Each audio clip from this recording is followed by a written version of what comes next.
Queridas amigas y amigos, bueno, antes de comenzar el acto yo debo sacrificar por unos segundos el protocolo para expresarle la emoción tan grande que siento de haberme encontrado hoy con amigos que tenía muchos años que no veía, Alejandro Alfonso, Guido Bolívar y Popolo Castillo. El Grupo Macondo. Bueno, miren, de verdad, estamos muy emocionados por la... Aquí tienes una silla, pasa por favor.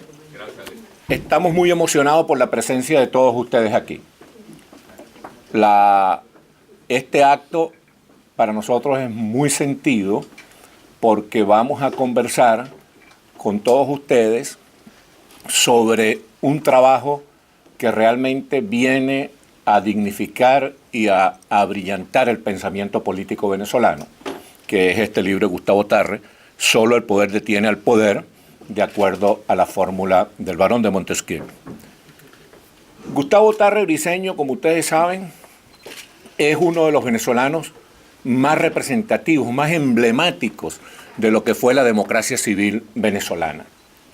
Es un doctor egresado de la Universidad Central de Venezuela y de la Universidad de París, y hizo siempre un trabajo muy riguroso como investigador político, como experto en materia constitucional, y aparte de tener un rango académico realmente rutilante, Gustavo es una persona que a mí me gusta resaltar porque es un político que destruye la leyenda urbana muy promovida por el socialismo del siglo XXI y también por la vocación de escándalo de los medios de comunicación social, que es la leyenda de la antipolítica, que plantea que todos los que somos políticos profesionales somos unos bribones y unos traficantes.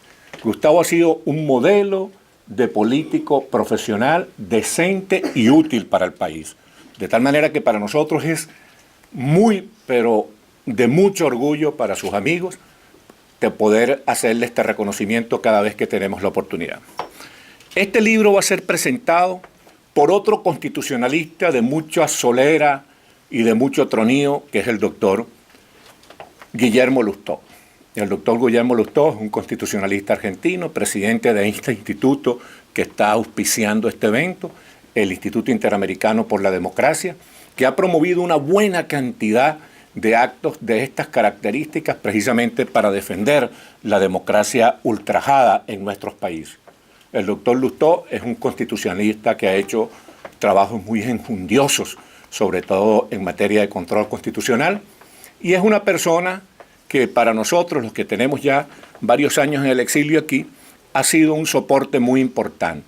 Le debemos muchísimo en nuestra formación política, en nuestra formación como profesionales que tratamos de alguna manera de dar un aporte a el desarrollo y el rescate de la libertad en nuestros países. Vamos a comenzar este acto con un evento muy sencillo, y es que el alcalde de la ciudad de Doral, el doctor Luigi Boria, no pudo estar presente aquí porque tenía el reclamo de otras actividades muy exigentes, pero mandó a su asistente, el licenciado Alfredo Ortega, a entregarle al doctor Gustavo Tarre Briceño un reconocimiento de la ciudad de Doral. Entonces vamos a darle la oportunidad a Alfredo Ortega que le entregue a Gustavo Tarre este reconocimiento.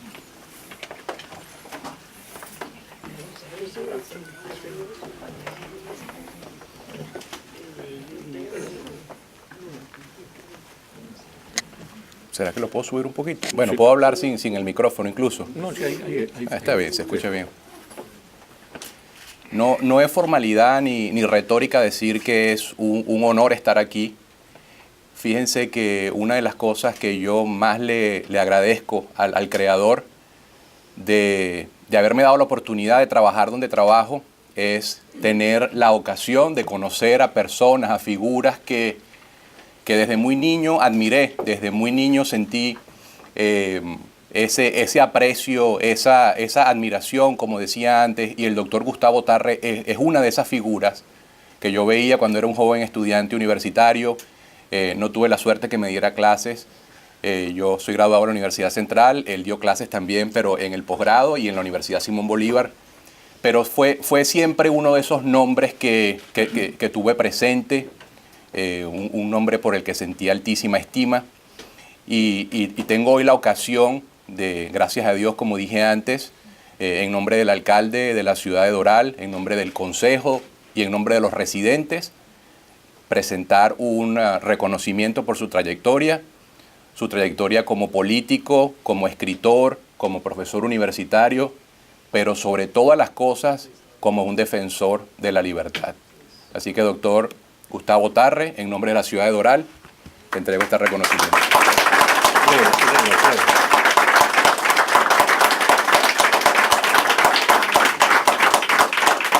¿Sí? ¿Quieres? Alfredo, Sí. ¿lo puedes leer? Sí, claro, cómo no. Bueno, está en inglés, lo voy a traducir. Un reconocimiento especial al doctor Gustavo Tarre Briceño, como alcalde y en nombre del Consejo de la Ciudad y de los residentes de la ciudad de Doral, tengo gran placer en reconocer su carrera como abogado constitucionalista, como un renowned scholar, como un académico renombrado, político y escritor. En este día, el 26 de marzo de 2015, Doral, Florida, alcalde Luigi Boria. Muchas gracias. Muchas gracias, Alfredo. Bienvenido, Luis. Bueno, vamos a comenzar el acto con la presentación del libro por parte de el profesor universitario y experto constitucionalista Guillermo Lustó.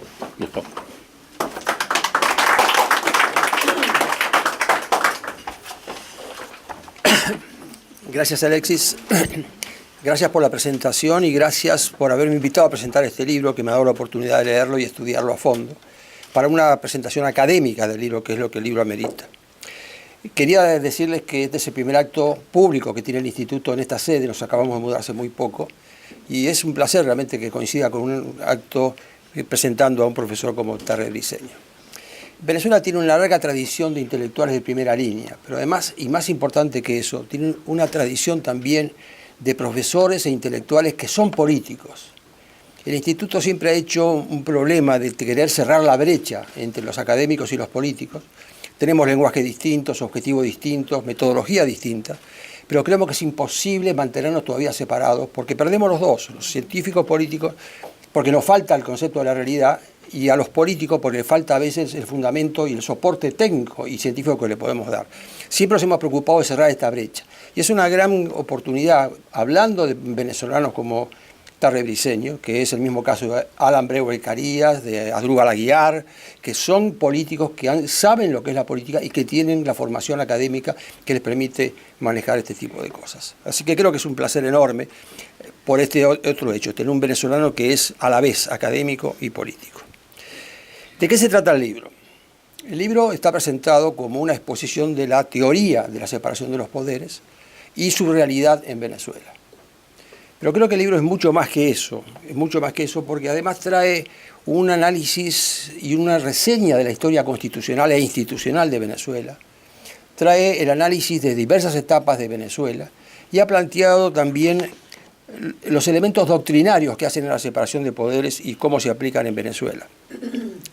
El itinerario que uno puede ver cuando mira el libro, quizá alterando el orden del índice tal como está planteado, es primero el desarrollo histórico de la teoría de la separación de los poderes, a través de Grecia, Roma, la Edad Media y un par de pensadores a los cuales Gustavo les presta mucha atención y les gusta. Un repaso, como digo, a la historia constitucional de Venezuela a partir de 1811 y sobre todo vinculado a este principio de la separación de los poderes. La inserción de la teoría en la historia constitucional de Venezuela. Él plantea muchas veces que nunca se ha dado la plena vigencia de este concepto dentro de las diferentes etapas históricas que él señala en la historia de Venezuela. Y hace hincapié precisamente en dos cosas: en la Constitución de 1961 y en la praxis de la Constitución del 61 con respecto a la separación de los poderes. Y por supuesto termina planteando la Constitución de 1999 y la praxis de la Constitución de 1999. Pero yo diría que hay un par de capítulos del libro de Gustavo que fueron los que más me impresionaron y los que creo que nos permiten abrir un debate mucho más serio. Él plantea dos cosas. Después de haber analizado, como digo, la teoría de la separación de los poderes, la realidad en Venezuela, él plantea la existencia de un nuevo sistema político. Es decir, algo ha cambiado, ya no es tan unánime lo que significa la separación de los poderes, no solamente porque en los hechos la separación no se responde, sino porque ahora han aparecido ataques al mismo concepto de separación de los poderes, dentro de una escuela muy filosófica, muy clara, que tiene mucha más consistencia de la que solemos atribuirle nosotros. El segundo es que él en algún momento intenta ver cuál es la visión de Hugo Chávez, cómo está formado Hugo Chávez. Y dice, por supuesto, que Hugo Chávez no se caracteriza por la intelectualidad, pero que sí tiene retazos de lectura que son los que nos permiten entender a dónde va el chavismo. Y por último plantea una cuestión que para mí es clave y es en la que me voy a enfocar porque es para mí el tema más importante en lo que podemos hablar sobre lo que ocurre en América Latina. Y es la vigencia de la separación de los poderes. ¿Cuán vigente está hoy la separación de los poderes en nuestra América Latina? Voy a saltar por ahora, para dejarlo para el final, toda la concepción teórica de la separación de los poderes para solamente ver cuál es la parte básica que nos permite saber cómo se inserta dentro de las constituciones de Venezuela. Una concepción básica es una expresión, cuando se defiende la separación de los poderes, la concepción clásica de que el conflicto entre la autoridad y la libertad se resuelve con un equilibrio armónico en el ejercicio de las diferentes funciones del gobierno. Ese es el concepto básico. Y atribuyen las tres funciones estatales clásicas, como ustedes saben, el Ejecutivo, el Legislativo y el Judicial, a personas diferentes, porque la idea clásica es que estos poderes debían estar totalmente separados. Gustavo plantea muy bien durante el libro que hay una revisión de este concepto clásico de la separación de los poderes, que es la que busca, bajo la denominación americana sobre todo, que no solamente estén individualmente separados o separados, sino que entre sí tengan un sistema de pesos y contrapesos. Así que cada poder, y ahí apunta el título del libro, que cada poder tenga la facultad de poder frenar al otro poder cuando se extralimita. Y uno de los puntos doctrinales que señala el libro es la Declaración de los Derechos Humanos y del Ciudadano, que dice: un Estado que no acoja la garantía de los derechos individuales y el principio de la separación de los poderes carece de constitución. Dos temas muy coyunturales para salir ya de esta definición de separación de los poderes. Una es que en lugar de hablar de independencia es posible, como se ha intentado plantear, que los poderes deben coordinarse entre sí para ser mucho más eficaces y hacer la diferencia entre funciones del Estado y poderes del Estado. Son dos pequeños acápites en la discusión de la teoría. Teoría que además creo que vale la pena resaltar en este momento, que no es solamente un problema doctrinario, sino que la Carta Interamericana Democrática, que es un convenio firmado por la unanimidad de los países de América Latina, plantea como un elemento esencial y fundamental de la democracia, entre otras cosas, la separación de los poderes. Voy a hacer un breve repaso de lo que señala Gustavo en su libro sobre la historia constitucional de Venezuela. Por lo pronto señala que ha habido 27 cartas fundamentales con diferentes denominaciones y cerca de 200 revoluciones. Digamos que las 200 revoluciones son golpes de Estado más que revoluciones en el concepto clásico. Y quiero ver cuáles son los elementos característicos de la historia constitucional de Venezuela que Gustavo señala en el libro. El primero es el militarismo. Si cuando en América Latina el militarismo ya está en retirada y ya casi ha sido una cosa del pasado, Venezuela hoy tiene un gobierno militarista. Y el ejército, no solamente en este momento, sino a través de toda la historia de Venezuela, ha sido un elemento fundamental en ese desarrollo. Dice también Gustavo que no ha existido, salvo cortas excepciones, la separación de poderes tan caro a los colonos ingleses, es decir, hablando de los Estados Unidos. Ha estado en todas las constituciones, pero nunca ha ocupado un lugar prominente en el pensamiento político de Venezuela. El choque de la realidad contra la norma, es decir, de eso viene nuestra cultura hispánica, el famoso se acata pero no se cumple, en el cual nunca la letra nos ha obligado a actuar de la misma manera. Hay un divorcio entre la realidad y las normas. No hay vigencia del principio de separación de los poderes porque además la receptividad en América Latina y especialmente en Venezuela no es homogénea. Ha habido diferentes periodos, inclusive ha habido diferentes interpretaciones. Y creo que una cosa que plantea, y ahí voy a volver porque creo que ese es el tema central, una cosa que plantea el libro es la adopción del constitucionalismo latinoamericano, norteamericano, y creo que acá hay que señalar una cosa que es importante. Casi todos los países de América Latina han adoptado el sistema de la Constitución norteamericana. Y el grave problema es que nunca hemos tenido la discusión a fondo que tuvo los Estados Unidos para discutir esa Constitución. Cuando aprobaron la Constitución, que fue una creación de ese grupo de hombres, se la discutió ampliamente antes de ser aprobada durante muchos años. Uno conoce y enumera siempre el federalista, pero se olvida de que hubo papeles antifederalistas, donde la discusión fue muy a fondo. Y lo que nos olvidamos es que el bando que hizo la Constitución fue el bando que triunfó. Pero hubo un bando que perdió con una concepción distinta y que ese bando ha quedado todavía conceptualmente y doctrinariamente en vigencia.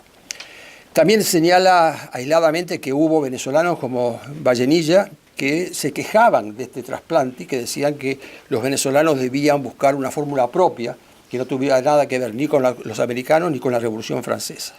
Y el último punto que quiero destacar de los que él señala es el rol de los caudillos en Venezuela y cómo ha jugado esto en la historia constitucional. El primer punto que arranca su análisis es la Constitución de 1811, que dice concretamente sobre este tema: la autoridad no podrá hallarse reunida en sus diversas funciones. Los tres departamentos esenciales del gobierno es preciso que se encuentren tan separados e independientes uno del otro como sea posible. En el rastreo que hace el libro sobre las fuentes doctrinarias, por supuesto, aparece Miranda, que fue uno de los opositores a esa Constitución y que planteó precisamente el tema de la separación de los poderes. Y también el libro se detiene bastante en Bolívar. Como siempre que uno mira a Bolívar, Bolívar da para las dos soluciones. Ha estado en contra, ha estado a favor, en algún momento defendió la separación de los poderes, pero luego terminó promoviendo una presidencia vitalicia. Y una de las cosas que sí rescato a favor, y es una frase poco conocida de Bolívar en Angostura, que sí que es importante, es el primero que alienta en Venezuela al temor a la voluntad mayoritaria. Es una frase que en ese momento suena muy descolgada, pero cuando uno analiza ahora la historia atrás, y donde voy a terminar explicando qué es lo que nos espera, ese concepto de que hay una voluntad mayoritaria que puede ser peligrosa es un concepto a rescatar de Bolívar. ¿Cómo separa los periodos constitucionales el libro? Bueno, el primero es, como les decía, un periodo que él señala que va de 1830 a 1846, donde después de haber terminado la Constitución de 1811 y con esa experiencia se hace una nueva Constitución, la de 1830, en la cual, según lo que él cita de Guilford Toole, desde el punto de vista institucional fue un buen periodo, donde hubo respeto a la libertad, pero que el país no avanzó en una reforma, como decía Guilford Toole, que hacía falta desde el punto de vista económico y social.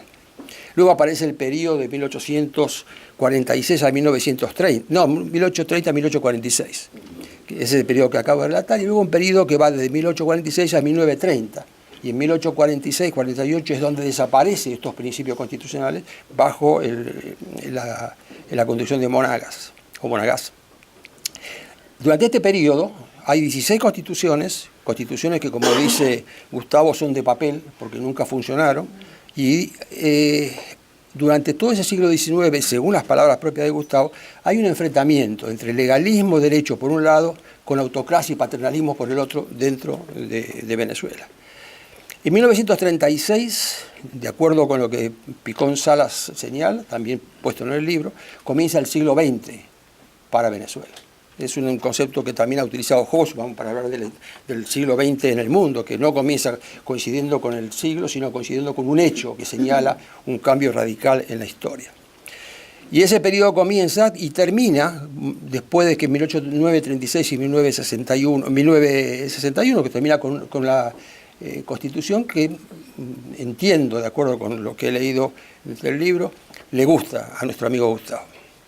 Y señala que esa fue una gran Constitución donde estaba planteado lo que se quería hacer, donde había una revisión del concepto de separación de los poderes y donde eso empezó a funcionar de una manera razonable porque, repito, la Constitución del 61 tiene un balance muy positivo en cuanto a régimen de libertades y a régimen de paz, aunque sea imperfecto como él plantea. Y ahí viene el tema de la crisis del sistema, ¿no?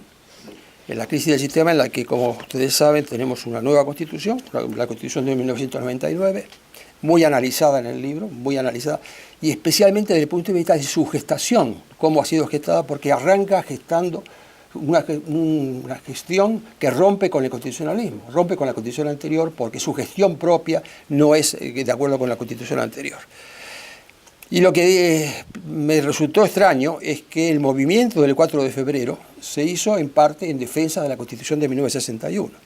Esa declaración decía que el movimiento buscaba asegurar la defensa nacional, la estabilidad de las instituciones democráticas y el respeto a las constituciones y a las leyes. En Venezuela, como una acusación para la época, no existe separación alguna entre las ramas del poder. Los partidos políticos conspiraron para usurpar la soberanía popular y para que el Ejecutivo se arrogase la totalidad de los poderes del Estado. Ese es el movimiento que lleva luego a Chávez al poder. ¿Cómo se llega a la nueva Constitución? La Constitución anterior, la de 1961, que es la que quiere derogar Chávez, tiene un sistema de reforma propio, un sistema que dice cómo debe regarse. Pero acá es donde aparece un concepto gravísimo, que es hoy una cosa permanente entre quienes atacan las instituciones en América Latina. Y es el concepto de poder constituyente originario. Déjenme que tome un minuto técnico para explicar de qué estamos hablando. Todo poder constituyente es el que origina una constitución. Se llama poder constituyente originario al primero que determina la constitución. Esto es, lo importante, no tiene ninguna norma superior a ese que lo limite.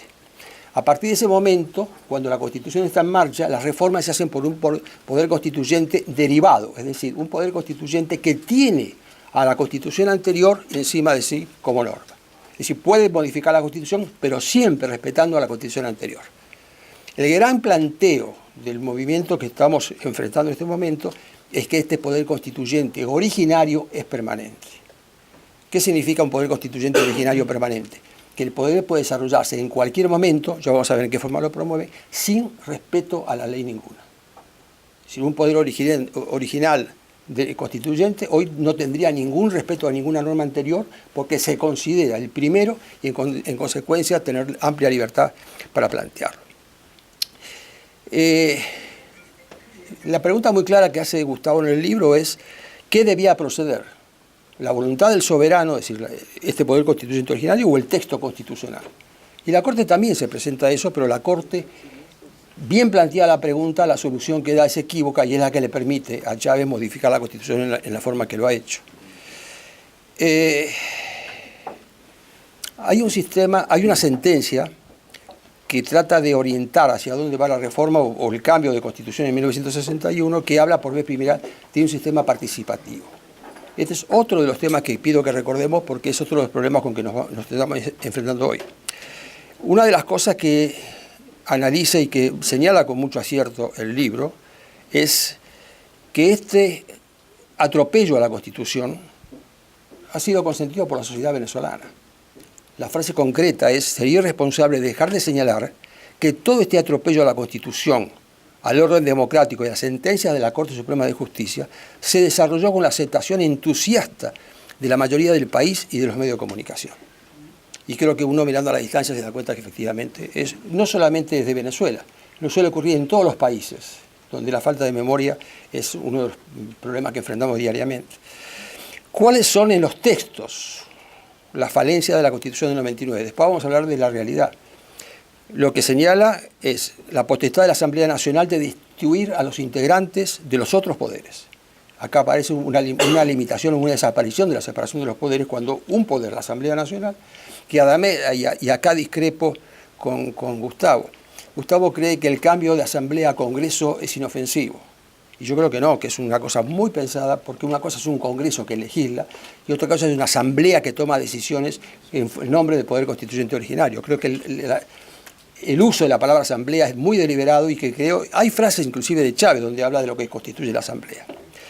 Ese es un problema que señala al texto de la Constitución del 99. El segundo es la militarización que aparece en el texto de la Constitución, no es una militarización de hecho, es un hecho concreto que está en la Constitución. Y por último, el rol de las asambleas previstas de ciudadanos y ciudadanas.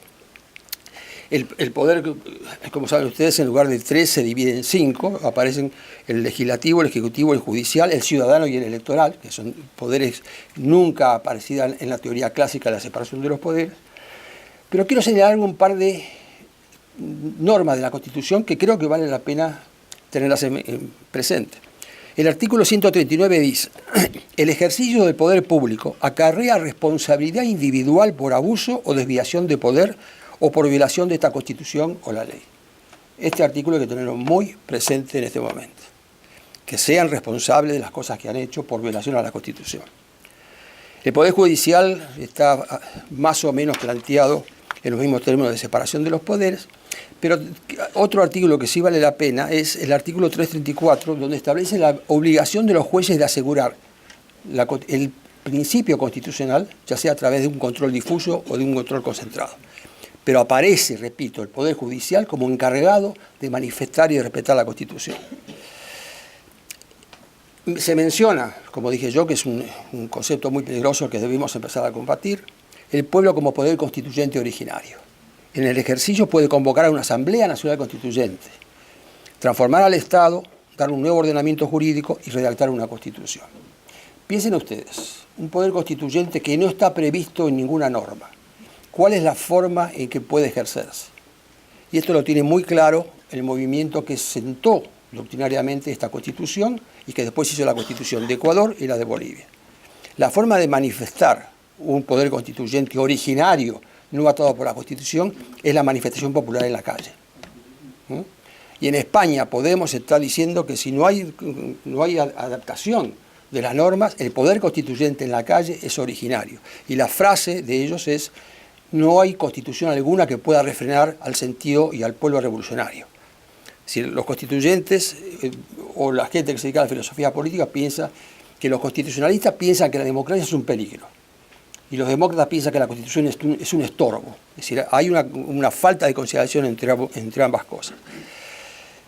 Los poderes constituidos, es decir, la Corte, el Poder Ejecutivo, el Poder Legislativo, no podrán objetar las decisiones del poder originario.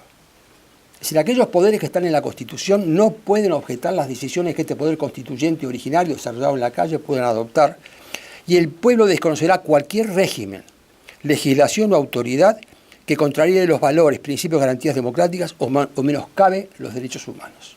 Este es el texto de la Constitución.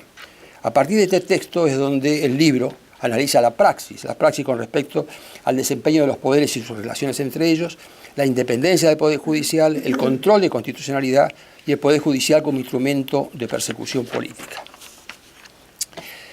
Y aquí es donde quiero entrar al tema de fondo, es decir, seguramente vamos a tener una aplicación mucho mejor de cuál es esta falta de praxis, pero ahora quiero meterme en cómo hemos visto, porque lo que hasta ahora ha analizado Gustavo podría darse por igual en cualquiera de los otros países del socialismo del siglo XXI. Así que el problema es mucho más amplio. Estamos hablando del socialismo del siglo XXI y de aquellos países como la Argentina, que si bien no han conseguido instrumentar el sistema del socialismo, tienen una afinidad ideológica muy clara.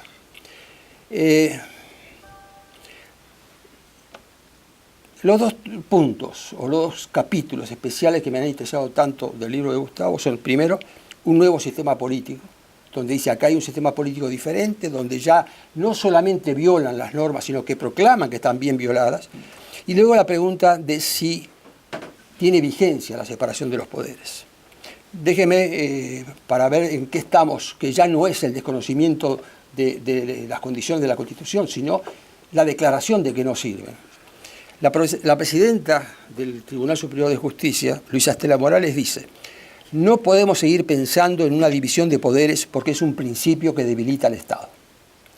La sentencia de la Sala Constitucional dice: la llamada división de poderes, al igual que la teoría de los derechos fundamentales de libertad, son instrumentos de la doctrina liberal del Estado mínimo, de modo mediante el cual se pretendía asegurar que el Estado se mantuviera limitado a la protección de los intereses individualistas de la clase dirigente. Y el propio Hugo Chávez dice: el tiempo es propicio para que todos los poderes, liberados del lastre de la separación, nefasta consecuencia que debemos superar más temprano que tarde, trabajen coordinadamente como lo exige el constitucionalismo popular.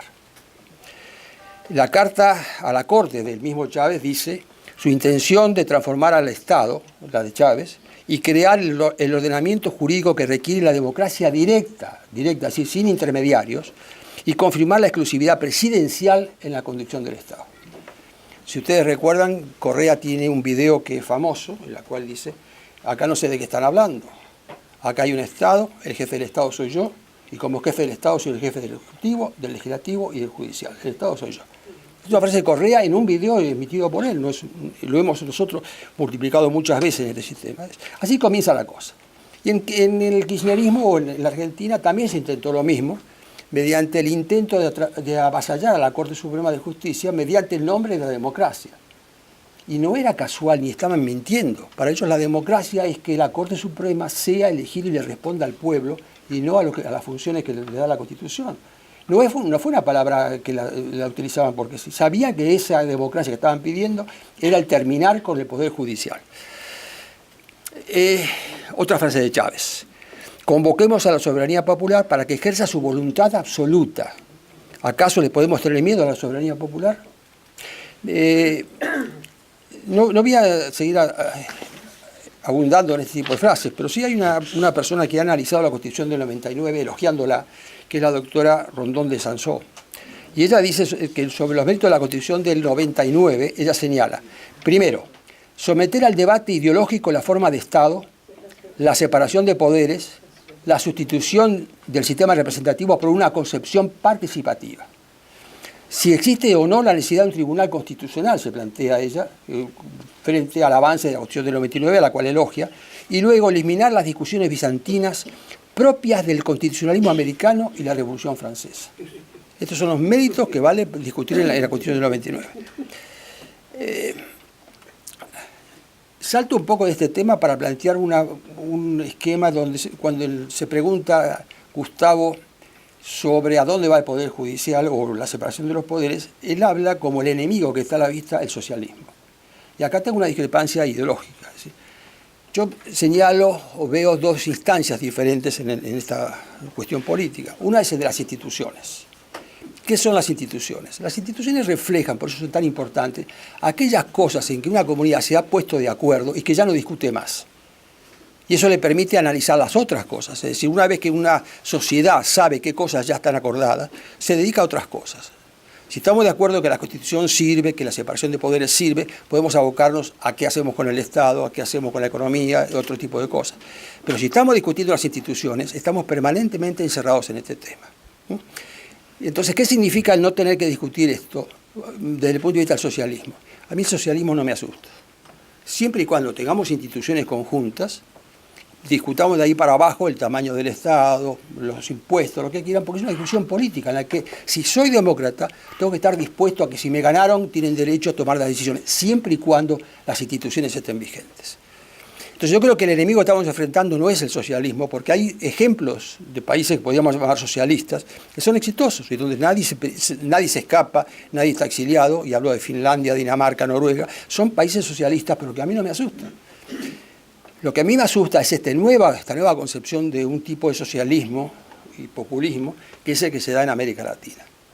El populismo se da en muchas partes del mundo, seguramente Grecia tiene un gobierno populista, seguramente habrá otro, pero en América Latina el populismo tiene tres vertientes que son importantes. Primera es caudillesco. Uno no conoce caudillos de los populismos que va en el resto del mundo. Acá sí siempre está basado, y esa es la opinión de Ceresole, que Gustavo menciona muy bien, ese es el concepto. Hay un problema de caudillos. Segundo, todos estos gobiernos son fundacionales. No vienen para continuar una tarea, vienen para hacer de nuevo otro país, el hombre nuevo, y por supuesto, nadie viene a fundar un país y se va a los 4 años. En consecuencia, las relaciones me quedo hasta que esto esté resuelto. Entonces, en este sentido, la Constitución es un estorbo. Y acá sí quiero meterme en el tema de fondo que yo quería destacar. Creo que el tema hoy no es la separación de los poderes.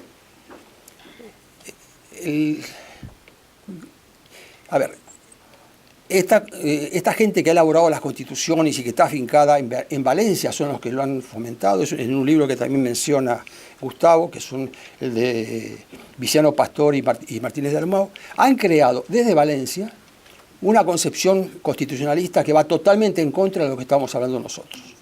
Esta gente de Valencia, que es unificada con Podemos, asesoró a Chávez en esto e hizo la Constitución de Bolivia y la de Ecuador. Y son los que dicen, como resumen de esto, la Constitución no puede ser un límite a la Revolución Popular. Frente a esto, creo que hay que revisar un poco qué es lo que nos hace falta a nosotros. Y creo que ellos están invocando, y de una manera que nos ha llamado la atención, paradójicamente, a Locke como el fundamentador de esta política mayoritaria.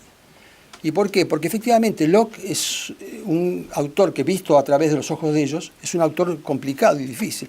Locke define, por un lado, el poder de la mayoría.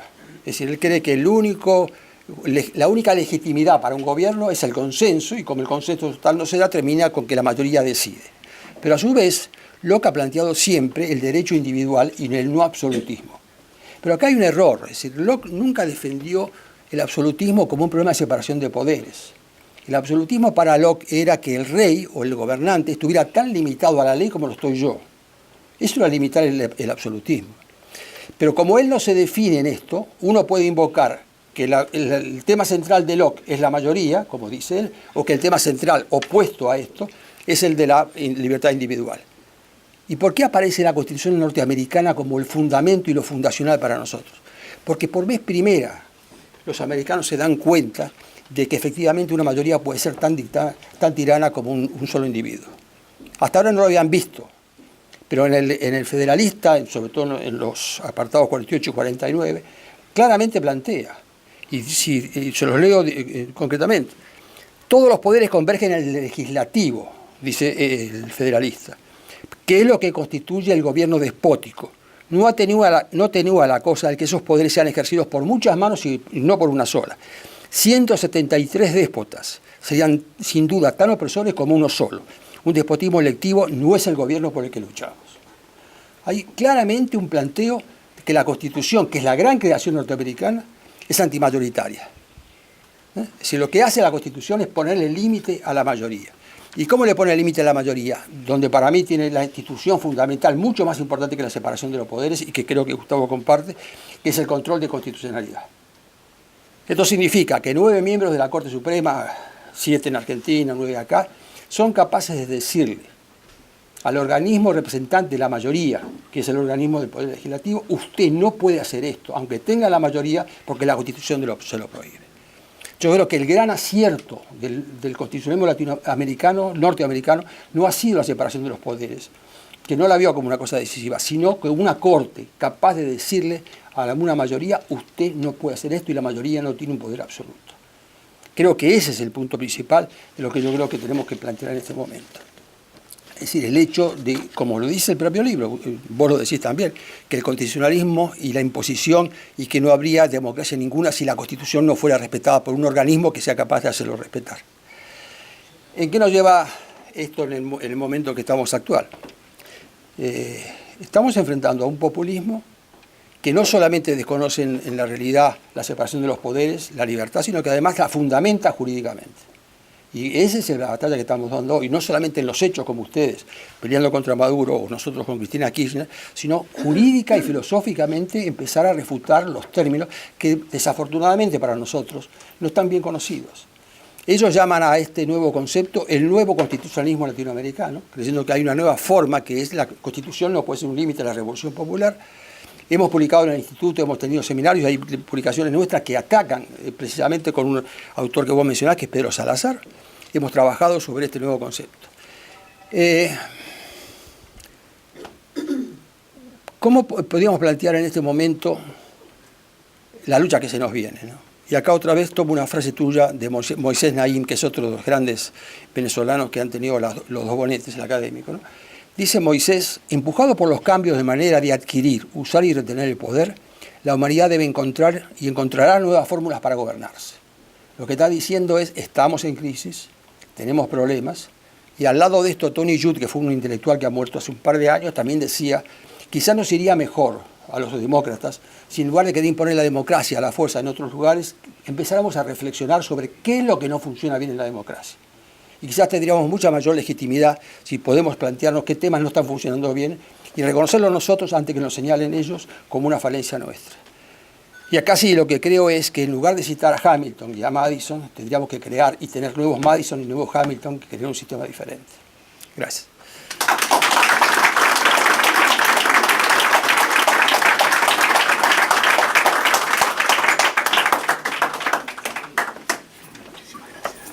Muchas gracias, doctor Lustó. Bueno, vamos a escuchar al doctor Tarre Briceño.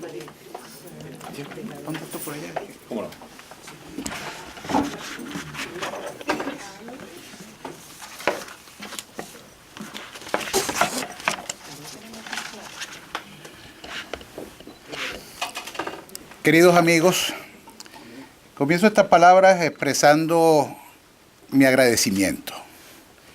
Ante todo a ustedes por haber aceptado la invitación a este evento. Al Instituto Interamericano por la Democracia por acogernos en su sede y muy especialmente a su presidente, el doctor Guillermo Lustó, jurista, maestro y escritor, había escrito yo aquí, por sus enjundiosas y muy generosas palabras, agrego. Pero agrego algo más. Lo de maestro lo suponía, pero hoy lo comprobé. Sentado en un pupitre como en las aulas universitarias, oí a un maestro. Y le agradezco, pero realmente de corazón, la lectura que ha hecho del libro, que me ha planteado cosas que yo mismo no había visto, interrogantes y divergencias que me parecen interesantísimas y a las cuales le voy a dedicar tiempo y reflexión.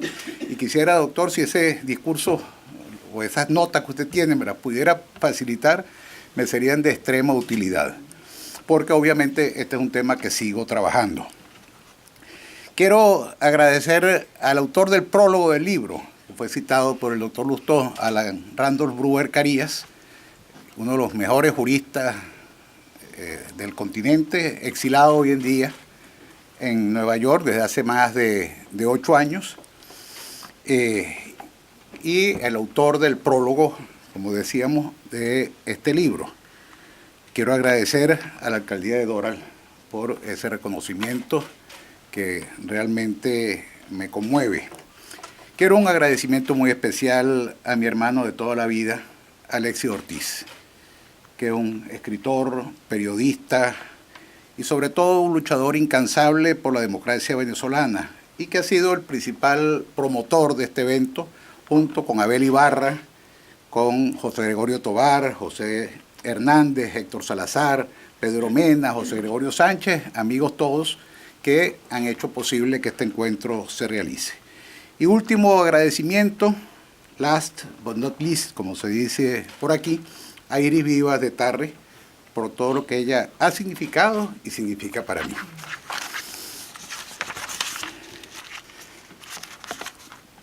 Desde la escuela, cuando cantábamos el himno nacional, siempre me llamó la atención y cantando ponía énfasis en una advertencia, cuando el himno dice, y si el despotismo levanta la voz.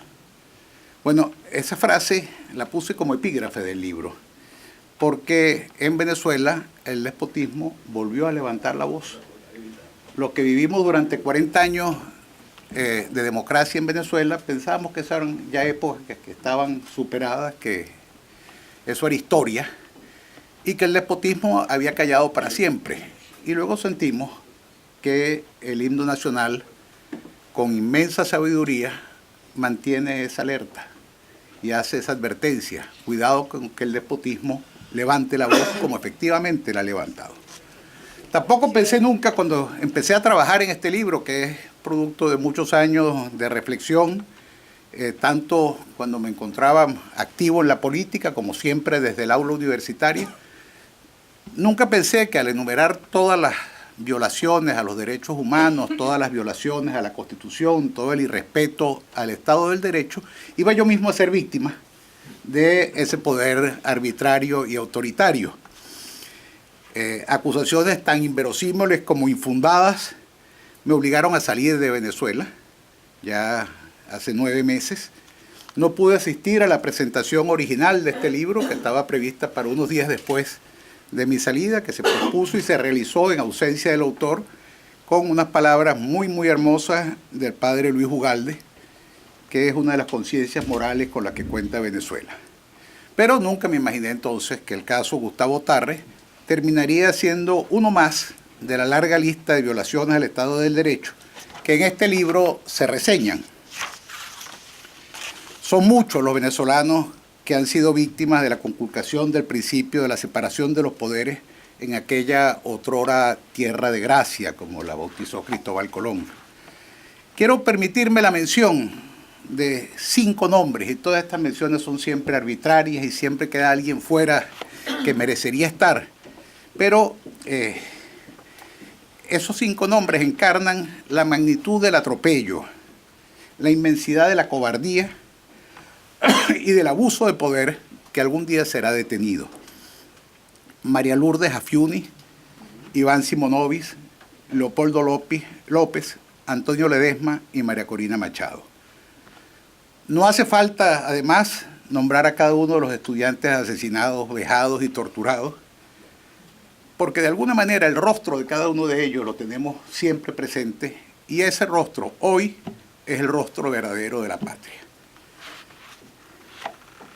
Innumerables son entonces las víctimas de la violación del Estado de Derecho. Muchas de ellas aquí presentes. Son muchas las caras que reconozco de gente que por razones de una actividad política, una visión diferente de lo que debía ser la marcha del Estado y del gobierno, pues tuvieron que abandonar el país. Un país donde no funciona el Estado de Derecho y de Justicia que se proclama en la Constitución, y esa proclamación nació muerta cuando desde la propia Asamblea Constituyente y del llamado Congresillo se inició el desconocimiento diario y sistemático de las normas constitucionales que recién se aprobaban.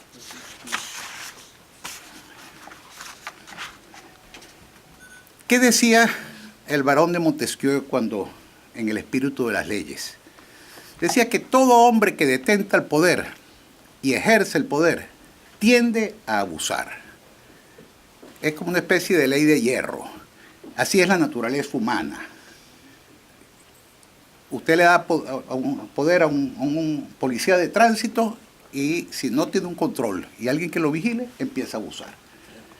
No hay quien... la historia está llena de casos y de ejemplos en los cuales la persona que recibe algún grado de poder o alcanza algún grado de poder, empieza a abusar. Entonces, si esa es la naturaleza humana y si lo que se busca es preservar la libertad, hay que buscar los mecanismos para impedir que el abuso ocurra. Para lo cual, y es el título del libro, se requiere que el poder detenga al poder. Que le pouvoir arrête le pouvoir, decía Montesquieu. Y bueno, ese es el objeto del libro. Para Montesquieu, la forma era la separación de los poderes. Si el poder político lo fraccionamos en base a las funciones que normalmente cumplía el Estado en el siglo XVIII, la función legislativa, la función ejecutiva, la función judicial, colocamos esos poderes en cabezas distintas, les damos autonomía. Bueno, si una rama del poder intenta abusar, la otra o las otras se encargarán de detenerlo. Y de esa manera, el poder detenido no puede abusar. Esa es la idea central, la enunció Montesquieu, tenía una inspiración que ya don Guillermo recogió al mencionar el pensamiento de John Locke y los ensayos sobre el gobierno civil, pero en torno a esas palabras se ha construido el derecho constitucional moderno. La primera parte y la presentación del doctor Lustó me ahorra mucho de lo que yo pudiera decir. La primera parte del libro se refiere a los antecedentes, bueno, remontándonos a la antigüedad, luego cómo en la evolución del pensamiento jurídico se va concretando, luego cómo Montesquieu escribe su texto famosísimo, y luego pasamos a la Constitución de los Estados Unidos, donde están los famosos check and balances, pesos y contrapesos. Es decir, si un poder intenta abusar, el contrapeso del otro restablece el equilibrio. Recuerda Lustó en sus palabras cómo la Corte Suprema de Justicia de los Estados Unidos ha ejercido esa función. Pero vemos también cómo en los otros poderes eso ocurre.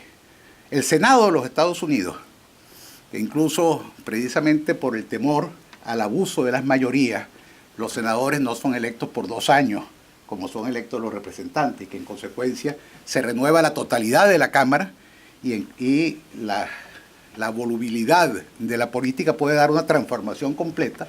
El Senado se renueva por tercios y los senadores duran 6 años en sus funciones y en consecuencia andan en tiempos distintos las dos cámaras, y el Senado se ha constituido en una barrera en defensa del orden constitucional, quizás no tan importante como la Corte Suprema, pero que ha tenido momentos históricamente fundamentales. Hay un caso que muchas veces, que en Venezuela no se recordó suficientemente, quizás para no comparar a Hugo Chávez con Franklin Roosevelt. Pero Roosevelt intentó, cuando una corte conservadora se oponía a la legislación que implantó el New Deal, bueno, lo que se le ocurrió a Roosevelt fue aumentar el número de magistrados. El Senado estaba integrado fundamentalmente por senadores del Partido Demócrata, con una mayoría que era aplastante, elegidos precisamente en la ola que llevó a Roosevelt a su segunda elección.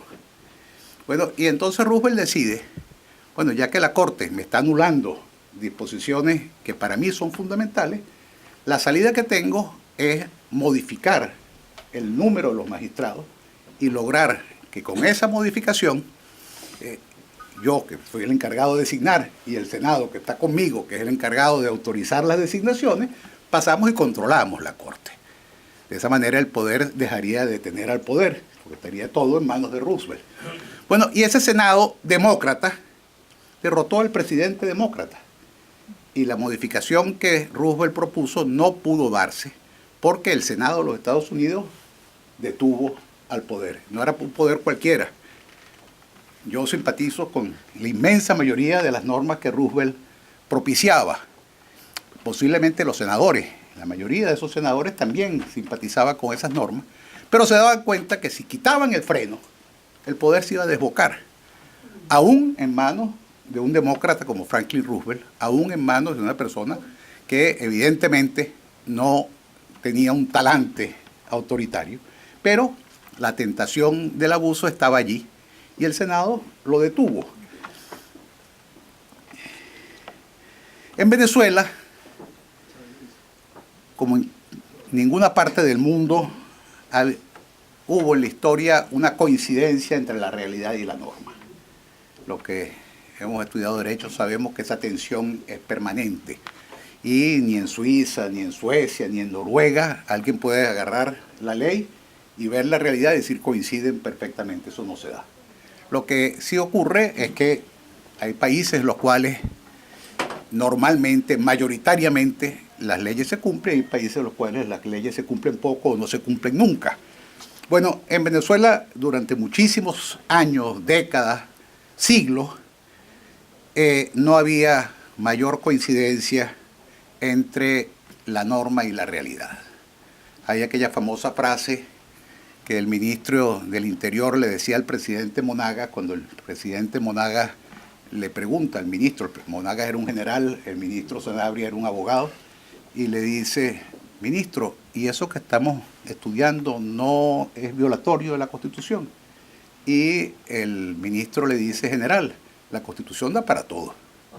Bueno, esa anécdota de nuestra historia configura eso que hemos llamado las constituciones de papel, que algunos pensadores venezolanos han llamado las repúblicas aéreas, repúblicas que están por allá arriba, pero que en la realidad nunca se ven. Uno de mis predecesores en la Cátedra de Derecho Constitucional de la Universidad Central de Venezuela, el doctor Caracciolo Parra, daba clases en época de Juan Vicente Gómez. Y bueno, cuando hablaba de teoría constitucional, Parra era un hombre muy, muy brillante y todo el mundo seguía los razonamientos, pero cuando entraba a analizar la realidad venezolana y sobre todo el cumplimiento de los derechos de los venezolanos, decía, entramos ahora al curso de mitología. Era una ironía de alguien que estaba obligado a enseñar derecho constitucional en un país en el cual la Constitución era de papel. La Constitución de 1961, que Guillermo dice que a mí me gusta, bueno, en realidad a quien lea el libro se dará cuenta pues que eso no es un invento del doctor Lustó, en realidad para mí fue una gran Constitución. Una Constitución que fue producto de la reflexión, que tuvo una característica para mí fundamental. Fue aprobada prácticamente por unanimidad. Hubo votos salvados en relación a partes muy específicas de la Constitución, pero puntos casi de detalle. Se puede decir sin exagerar que esa Constitución fue producto de un consenso nacional, que es como deben ser las constituciones. Es decir, hacer una Constitución es un proceso de negociación. No puede ser el proceso de imposición que una mayoría ejerce en relación a una minoría. La Constitución de Filadelfia en los Estados Unidos es el resultado de un largo compromiso, una larga sucesión de compromisos entre quienes querían una cosa y querían otra, y terminan saliendo instituciones que no se explicarían si no se estudiaban los dos puntos de partida controvertibles. Pongo un solo ejemplo. ¿Por qué un Senado con 2 senadores, que hay tantos senadores en Nevada como en California, y una Cámara de Representantes en los cuales los representantes son elegidos en base a la población?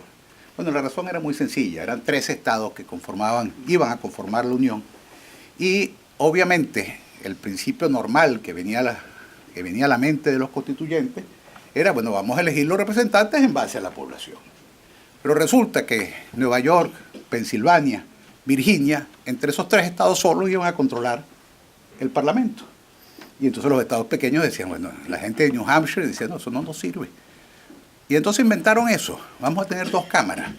Una cámara en la cual los estados están representados de manera paritaria y otra en base a la población. Y tenemos que todos los estados tienen 2 senadores, pero pueden haber 35, 40 representantes de California y 3 o 4 de Utah. Bueno, ¿cómo se llega a eso? Que luego ha sido producto de grandes teorías. El federalismo moderno no se explica sin el análisis del Senado de los Estados Unidos. Pero bueno, se llega a eso porque una gente que quería entenderse y que dijeron, bueno, vamos a inventar una fórmula con la cual todos podamos estar de acuerdo. Y así ocurre con muchas de las instituciones de la Constitución norteamericana. Incluso cuando no podían ponerse de acuerdo, lo que hacían era diferir el tema. Y ustedes ven que el Bill of Rights fue aprobado después que fue sancionada la Constitución, y que el tema de la esclavitud buscaron pasarlo por debajo de la mesa, porque si lo discutían, pues no había unión. Entonces, ese tipo de mecanismo, de alguna manera funcionó en Venezuela en 1961. La comisión que redactó la Constitución estuvo copresidida por Raúl León y Rafael Caldera. Fíjense la casualidad, el segundo y el tercer presidente de la era democrática venezolana.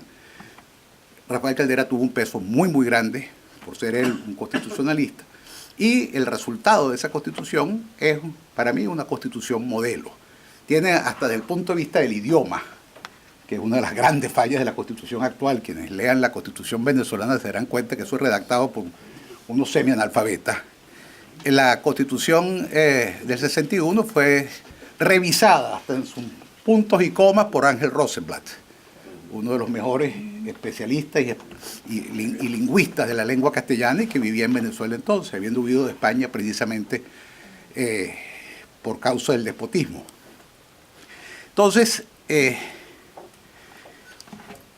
teníamos una constitución, una vida democrática que tenía sin duda alguna grandes fallas, pero se iba caminando hacia un equilibrio de poderes, hacia un respeto, a un respeto de las libertades. Y no estoy hablando desde el comienzo, y podrían ustedes con muy legítima fundamentación decir, bueno, pero se violó los derechos de fulano, a fulano lo maltrataron, lo tuvieron preso, lo torturaron, todas esas cosas ocurrían. Pero vean ustedes que quienes asesinaron a Jorge Rodríguez, al padre del actual alcalde de Caracas, hace muy poquito tiempo salieron de la cárcel. Y el fiscal general de la República, el doctor José Ramón Medina, persiguió a estos funcionarios policiales del gobierno y los llevó a tribunal y los condenó por homicidio. Bueno, el caso más extremo es que la Corte Suprema de Justicia de Venezuela, en una decisión que se puede compartir o no en cuanto a sus consecuencias, inició un juicio que fue el origen de la renuncia de Carlos Andrés Pérez a la presidencia de la República. Eso solo lo puede hacer un órgano supremo con absoluta y total independencia. Bueno, y eso ocurrió en la Venezuela de 1961. En Venezuela el sol de la libertad va a brillar nuevamente, de eso no tengo ninguna duda. Y hay que establecer todos los mecanismos imaginables, todos los pesos y todos los contrapesos, para que la tentación del abuso no vuelva a convertirse en una realidad. Si ya esta experiencia tiene que enseñarnos mucho, de que el cuidado tiene que ser muy especial. Y para ello contamos con lo mejor del pensamiento jurídico venezolano. Son muchos los profesores de Derecho Público, algunos de los cuales fueron alumnos míos, muchos de ellos muy jóvenes, que están estudiando, que están en Venezuela, están estudiando el derecho, la historia constitucional, las tendencias modernas del constitucionalismo. para conocer bien la realidad y dictar las normas que se habrán de aprobar en el futuro, de diseñar instituciones como las definía don Guillermo, como esos consensos que una vez que se alcanzan permiten pasar a otro tipo de reflexión. Pero lo que importa es que esas instituciones garanticen la libertad. Y en eso se está trabajando y no puedo dejar de hacer un reconocimiento a los abogados venezolanos. No solamente están pensando en la constitución del futuro, sino que miles de ellos, no exagero con la palabra miles, están todos los días en los tribunales, en las cárceles, en los centros de detención, en la fiscalía, defendiendo a los jóvenes y a veces a gente no tan joven, que todos los días arriesga su vida en defensa de la libertad y combatiendo esta satrapía que nos gobierna. Afortunadamente, y esto lo digo porque el doctor Lustó hizo una mención de un nombre, son muy poquitos los juristas de verdad, que han hipotecado o vendido su pluma en defensa del autoritarismo. El nombre que citó el doctor Lustó no lo voy a repetir, pero se cuentan esos juristas con los dedos de una mano, y la autora que yo cito en el libro y que Guillermo recogió, ocurre que es la suegra de Rafael Ramírez y ha sido abogada de PDVSA durante más de 10 años, con unos honorarios que no son exactamente modestos. Bachilleres mujiquitas, como los llamaba Rómulo Gallegos, obsecuentes, sobran. Leguleyos y leguleyas del horror, no como se hablaba en Alemania de los juristas del horror. Los nuestros no son juristas, son unos leguleyos. Eso abundan y los vemos. La fiscal Harrington, que está en la lista de las últimas sanciones de los Estados Unidos, y tantos otros jueces y fiscales, empezando por las dos presidentas del Tribunal Supremo de Justicia. Bueno, eso abunda. Ahora, la calidad jurídica no está presente.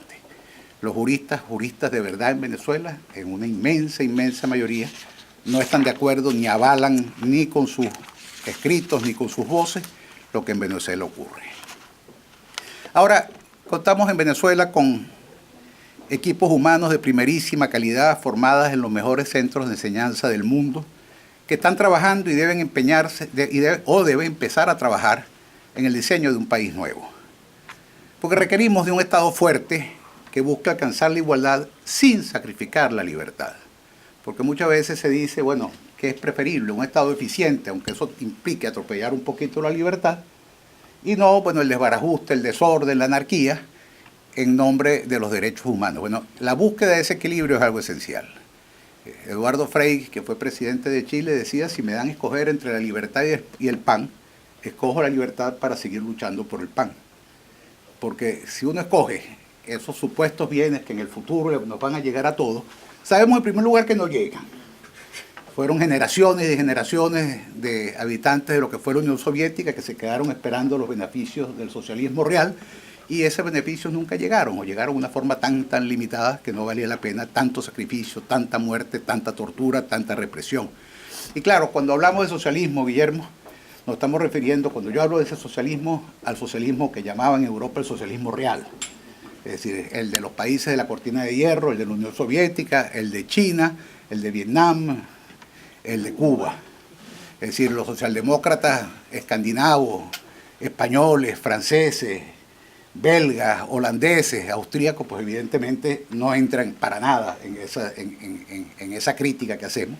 Y quizás usamos la expresión un poco obstinados por el socialismo del siglo XXI, que no nos hace olvidar los matices, y es bueno recordar que no todo socialista es malo. Porque a veces tenemos una tentación que es grave, pues uno la siente en Venezuela, que como el socialismo del siglo XXI es horrible, todo socialismo es horrible, y eso sabemos muy bien que no es verdad. Lo que sí sabemos es que hay unos derechos individuales que son inalienables. Thomas Jefferson lo decía muy claro en la Declaración de Independencia de los Estados Unidos, que no pueden ser conculcados en aras de una sociedad bajo ningún pretexto y bajo ninguna forma. Esos derechos no pueden ser una enunciación programática que aparecen allí como aparecen en todas las constituciones de América Latina. En las 27 constituciones de Venezuela están esa larga lista de derechos que son palabras en el aire. El reconocimiento de los derechos debe ir acompañado de mecanismos institucionales para su protección y efectiva realización. Se tiene que garantizar el derecho a disentir. Nadie puede verse perjudicado por sus opiniones políticas. La existencia de un derecho internacional humanitario es fundamental. La Corte Interamericana de Derechos Humanos. Todo el sistema interamericano de derechos humanos es algo esencial siempre y cuando llegara a cumplirse. Y esa es la tragedia de la OEA, es la tragedia de estos mecanismos que tienen una visión extremadamente clara de lo que ocurre en Venezuela, pero que no mueven un dedo a la hora de actuar en contra de un gobierno. Los poderes públicos tienen que estar separados. Es muy posible, y esto es toda la revisión de la teoría de la separación de poderes, que aquella distinción entre ejecutivo, legislativo y judicial de alguna forma se vaya superando como está siendo efectivamente superada. Hay ahorita en los Estados Unidos discusiones interesantísimas de cómo todo el derecho administrativo es inconstitucional. El profesor Hamburger, por ejemplo, tiene un libro extraordinario sobre esa materia diciendo que el Estado está legislando, es decir, el Ejecutivo legisla. Y que todo eso es lo que llamamos nosotros reglamentos, son leyes, y que esas leyes son contrarias a la Constitución, que da el monopolio de la legislación al Congreso. Entonces, todas estas cosas están ocurriendo y nos obliga a pensar. Ahora, para mí lo interesante de la separación de los poderes no está en ejecutivo, legislativo y judicial, está de que un poder detenga a otro poder. En la democracia moderna uno empieza a observar que el punto está entre gobierno y oposición. El equilibrio está en que la oposición tenga suficiente poder para detener al gobierno cuando el gobierno abuse. Y esto implica el reconocimiento a los derechos de la oposición, esto implica las garantías a la oposición, esto implica la alternabilidad en el ejercicio del mando. Y claro, estos gobiernos que con pretensión fundacional tienen que tener la propensión a durar más de la cuenta.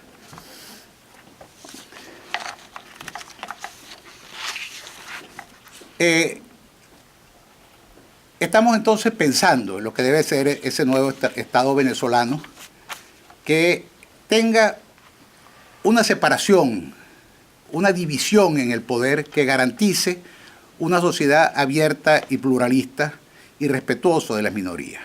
Un poder judicial independiente es absolutamente esencial. Con posterioridad a la publicación de mi libro,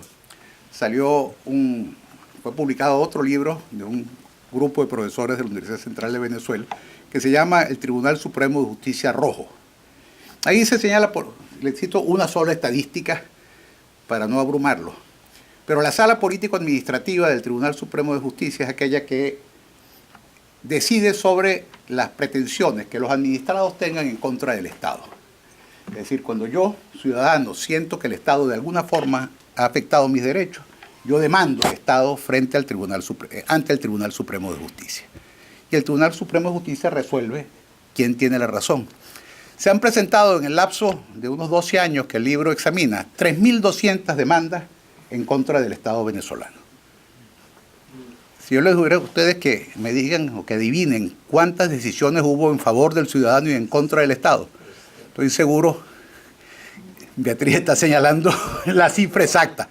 Me hizo así, 0. 3.200 sentencias en contra del ciudadano, 0 sentencias en contra del gobierno. Bajo la vigencia de la Constitución de 1961, yo recuerdo que pasaba al revés, y que había una gran preocupación por parte de los órganos del Estado que perdían los juicios. ¿Por qué?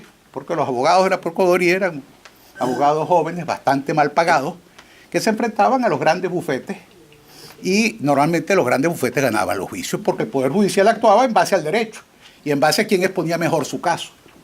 Eso en aquel momento no era nada bueno, pero es muchísimo mejor que tener un Tribunal Supremo de Justicia que decide 3.200-0 en favor del Estado. El poder sometido a controles busca una sociedad de paz, donde el insulto, la descalificación, la humillación sean inaceptables. Una sociedad donde la violencia verbal sea tan repudiable como la violencia física. y donde el desenvolvimiento de la vida democrática vaya acendrando la costumbre de escuchar y respetar, de oír y debatir, sin que los puntos de vista de alguien puedan imponerse por vía distinta a la argumentación, la persuasión y el consentimiento. Esto implica un manejo honesto del dinero público, de los impuestos, de la renta petrolera. Nadie puede regalar nuestro dinero ni decidir de manera caprichosa quién se los va a robar. Todo gasto tiene que ser autorizado por la representación popular. Eso lo dice la actual Constitución.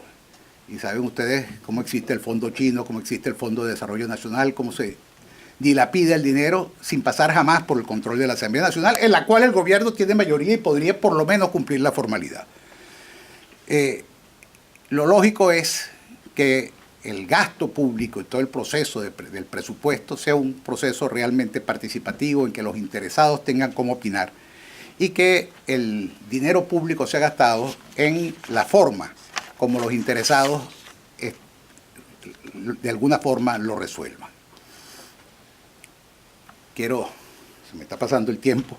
La Fuerza Armada tiene que volver a ser apolítica y no deliberante. Debe adaptarse en su tamaño y organicidad a las misiones que se le definan.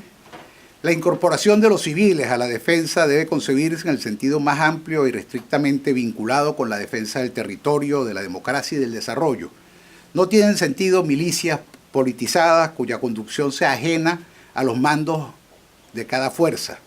Y la utilización de las Fuerzas Armadas con fines políticos o partidistas. Somos un ejército chavista, somos una fuerza aérea chavista, somos una armada chavista, deben ser definitivamente desterrados. En el logro de varias de estas aspiraciones que tenemos, el pensamiento de Simón Bolívar tiene extraordinaria vigencia. Lustó en sus palabras recordaba cómo se puede tomar el pensamiento de Bolívar por diferentes lados y cómo en la evolución del pensamiento del libertador tenemos la Constitución vitalicia de Bolivia, tenemos el discurso de Angostura, tenemos sus planteamientos en la Convención de Ocaña en relación a la Constitución colombiana de 1821, pero hay algunos elementos del pensamiento de Simón Bolívar que son indudablemente consustanciales a Venezuela. Y yo no tenía ningún inconveniente en mantener una república bolivariana si ella se inspira de verdad en los planteamientos del libertador. La limitación al uso del poder, la alternabilidad republicana, el respeto de la ley, una administración de justicia independiente, la necesidad de innovar, la integración latinoamericana y el sometimiento del estamento militar al gobierno civil. Todo eso está en el eje central del pensamiento de Bolívar, quien dijo: huid del país donde un solo hombre ejerza todos los poderes. Es un país de esclavos. En fin, son muchísimos los temas que podríamos seguir tratando, pero lo importante es no desmayar en el propósito de diseñar la Venezuela del futuro. Lo que no podemos olvidar es que estamos viviendo una etapa de retroceso. Más que un socialismo del siglo XXI, se nos ofrece un despotismo un despotismo iletrado. tuve el lapsus porque todos recordamos a Federico de Prusia y el despotismo ilustrado. El despotismo nuestro no es ilustrado, es un despotismo iletrado que corresponde mucho más al siglo XIX que al siglo XXI. La persecución en Venezuela no es en contra de quienes piensan distinto, es sencillamente en contra de quienes piensan. Pero el camino que se interrumpió se va a reanudar. La hora de la República Civil, tan cara al maestro Germán Carrera Damas, va a volver. Más temprano que tarde, este gobierno, enfermo del alma y sostenido por el atropello y la mentira, va a ser un infausto recuerdo. Albert Camus decía: donde hay desprecio, hay fascismo. Cambiemos el desprecio por el aprecio, la exclusión por la inclusión, el atropello por el respeto, el egoísmo por la solidaridad, y tendremos otra Venezuela. Muchas gracias.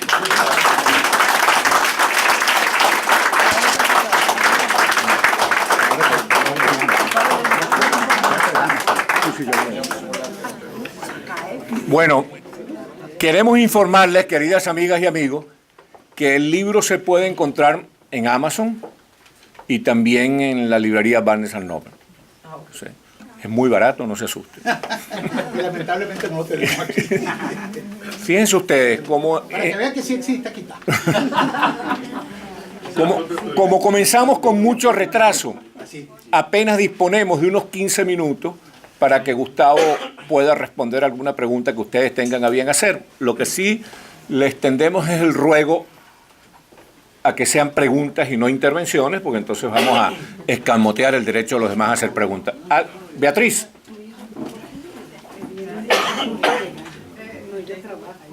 ¿Tú la vas anotando, Gustavo? Quisiera preguntarle a Gustavo, porque una de las cosas que a mí más me preocupa de América Latina es que veo que todos tienen que perder con derechos. La verdad es que nadie ni se sabe las constituciones ni le para nada a las leyes, entonces hay impunidad total. Entonces mi pregunta es, esto en Venezuela no es la primera vez que pasa. Esta es la cuarta vez que una catástrofe de esta naturaleza sucede. ¿Y qué medidas distintas a rehacer otra vez la Constitución, volver a escribir todas las leyes, tenemos? Porque evidentemente ya lo hemos hecho 4 veces en la historia de Venezuela y eso no ha funcionado. Muy bien, Gustavo va a responder las preguntas en bloque. Aprovechamos para darle la bienvenida al representante del Comité Judío Americano, el doctor Juan Dirsi, hijo y nieto de Dirsis. ¿Alguna otra pregunta? Mi querido hermano.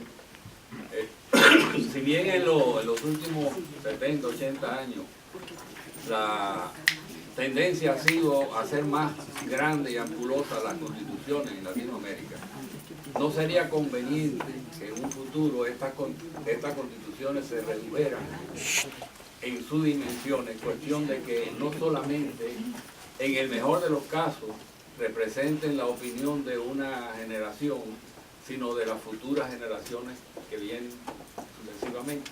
Y no tener que estar cambiando las constituciones cada vez que surgen tendencias políticas nuevas. Muy bien, muchas gracias. ¿Alguna otra pregunta? Bueno, entonces vamos a cerrar este acto con la respuesta de Gustavo Tarre.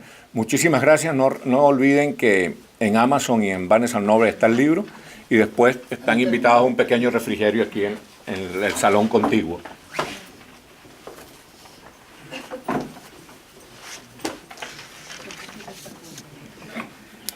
Bueno, Beatriz se queda corta. ¿Qué se me hizo?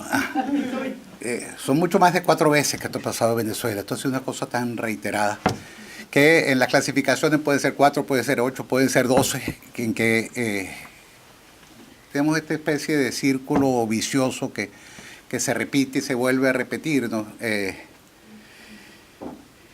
Y el punto que ella plantea es un punto clave de la filosofía del derecho y la filosofía constitucional. Es decir, es evidente que la solución no está en redactar constituciones. Si el redactar constituciones, si el número de constituciones fuese un elemento que ayudara a resolver los problemas, Venezuela viviría sin ningún tipo de inconveniente institucional. 27 constituciones, los Estados Unidos tienen una sola. Y en consecuencia el problema es que antes de la redacción de la Constitución hay que generar los consensos, hay que fraguar las instituciones. Y eso son cosas que toman tiempo, que tienen que ver con la cultura. Uno creía de alguna manera que en 40 años se había logrado algo y de repente dio la impresión que no se había logrado nada. Yo recuerdo una vez un comentario de Teodoro Petkov, que, como ustedes saben, después de haber sido guerrillero y de haber sido militante del Partido Comunista Venezolano, se orientó hacia una forma democrática del socialismo y luego la inmensa mayoría de sus seguidores se fue detrás de Chávez. Y él decía es que si tú rascas un poquito la piel de cada uno de los socialistas venezolanos, en el fondo te vas a conseguir al viejo comunista de siempre. Y efectivamente fue así. Es decir, la inmensa mayoría de los militantes del movimiento del socialismo, bueno, muchos de ellos están todavía mandando, otros han ido rompiendo. Teodoro lo hizo desde el primer día. Y le dijo una frase que me causó mucha gracia. Le dijo, en la convención del partido, en que resolvieron por abrumadora mayoría y en contra de los fundadores, de Pompeyo Márquez, de Freddy Muñoz, de Teodoro Petkov, apoyar a Chávez, le dijo, yo los espero en la bajadita. Es una expresión muy venezolana y que evidentemente los tiempos les han dado la razón. Juan, lo de la dimensión de las constituciones es algo extremadamente importante. Hay una constitución, la francesa de la Tercera República, que es cortiquita, porque la hicieron porque después de la Comuna y después de la Guerra Franco-Prusiana, había la duda de si se regresaba o no a la monarquía, y una de las razones por las cuales no se pudo regresar fue porque el aspirante a la sucesión monárquica no quería aceptar la bandera tricolor, quería la bandera de la flor de lis. Entonces, mientras tanto, decidieron dictar una constitución republicana de 3 artículos grandes, pero 3 artículos al fin. Y es la que más ha durado en la historia de Francia. Y la constitución norteamericana es una constitución breve. Mientras más reglamentarias son las constituciones, es mayor la posibilidad de que sean violadas. En consecuencia, lo lógico es hacer constituciones cortas, constituciones además que sean susceptibles de interpretación. Si los padres fundadores de la Constitución norteamericana se sentaran ahorita con la Constitución en una mano y la realidad en otra, ellos dirían, bueno, esto no fue lo que nosotros aprobamos. Pero ¿qué ocurre? Las 13 colonias sumadas no llegaban a 6 millones de habitantes. Era un país de grandes extensiones de granjeros, fundamentalmente. No había empezado la revolución industrial. Y con diferencias grandes entre el origen de cada una de las colonias. Recuerden cómo los pioneros que llegaron a Massachusetts y luego se extendieron un poco por Nueva Inglaterra venían con un pensamiento religioso extremadamente sólido. Otros venían con un ánimo exclusivamente comercial. La colonia de Virginia fue fundada por una empresa mercantil que venía, oyeron el cuento de lo que estaba pasando en el Imperio Español y venían aquí a buscar oro y plata. Y lo que descubrieron fue tabaco. Y se hicieron ricos con el tabaco de Virginia. Otros venían, en Georgia, eran presos que salieron que los pusieron en los barcos para venirse hacia este continente para salir de ellos en Inglaterra. Por eso, así como en Massachusetts, todo el mundo está muy orgulloso de decir que un abuelo vino en el Mayflower, en Florida la gente prefiere no remontarse demasiado lejos en Georgia, en el árbol genealógico. Bueno, esos estados que empezaron, pues, y además era una franjita de la costa este. Bueno, y luego todo lo que va hacia el oeste, la guerra con México y todo lo que fue la conquista del oeste da una realidad totalmente distinta. La revolución industrial, las 2 guerras mundiales. Bueno, evidentemente esa constitución puede mantenerse en el tiempo porque era una constitución breve. Y se han ido adaptando las cosas. Recuerden ustedes que el presidente de los Estados Unidos no es elegido por el pueblo. Los electores eligen un colegio electoral que a su vez elige al presidente. Bueno, pero se ha ido adaptando la cosa de manera tal de que el resultado termina siendo el mismo, pues. El pueblo americano, nadie vota por fulano para que sea miembro del colegio electoral, se vota por Barack Obama o se vota por Mitt Romney, pero nadie está pensando en los colegios electorales, por eso está así en la Constitución, y así muchísimas otras cosas. Pero lo importante de esta Constitución norteamericana, de las cuales muchas cosas son útiles, otras lo son mucho menos porque son realidades distintas para nosotros, es que la forma como se hizo la Constitución, la brevedad de la Constitución, la posibilidad de que ella sea interpretada por la Corte Suprema de Justicia es lo que garantiza el que perdure en el tiempo. La Constitución del 99 es casi el doble de larga que la del 61, y ya la del 61 era demasiado extensa. Entonces, bueno, en el futuro yo estoy absolutamente de acuerdo, hay que pensar en textos breves. Como breves deben ser también las palabras de quien está hablando. Muy bien. Muchas gracias.